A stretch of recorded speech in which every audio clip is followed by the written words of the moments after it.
লসাগু গসাগু যে কটা ক্লাস আগে আমি পড়িয়েছি সেগুলো কিন্তু সব দুই সংখ্যক সংখ্যার জন্য ছিল। এবার যখনই দুইয়ের অধিক সংখ্যা থাকবে, মানে 3, 4, 5টি সংখ্যার লসাগু, 5টি সংখ্যার গসাগু বা 6টি সংখ্যা এরকম দুইয়ের অধিক থাকবে, তাহলে 7 নম্বর থেকে হবে। ঠিক আছে, এবার তাহলে লক্ষ্য করো এল সমান সমান এ এল এইচ, এ এল ইন্টু এইচ। ঠিক আছে, তোমরা এরকম গোল ইউজ করতে পারো, মানে অনুপাতগুলির লসাগু ইন্টু গসাগু। ঠিক আছে, এবার আমি 3টে নাম্বার নিয়ে নিচ্ছি, 15, 20 আর 25। 15, 20 আর 25-এর লসাগু হয়ে যাবে 300।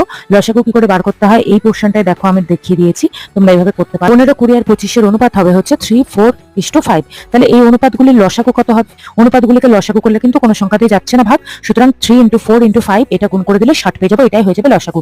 অনুপাতগুলির কিন্তু গসাগু না, শুধু এই 15, 20 আর 25-এর যদি গসাগু বার করি তাহলে পাবো হচ্ছে 5। এবার এ এল এইচ মানে অনুপাতের লসাগু ইন্টু গসাগু। অনুপাতের লসাগু আমার 60 বেরিয়েছে আর সংখ্যাগুলির গসাগু আমার 5 বেরিয়েছে, তাহলে 60 × 5 করলে 300 হয়। এই 300টাই হচ্ছে কিন্তু লসাগুর পরিমাণ। দেখো এই যে এল এর পরিমাণটা দেখছো সেটাই কিন্তু লসাগুর পরিমাণ 300 আমরা বার করেছি।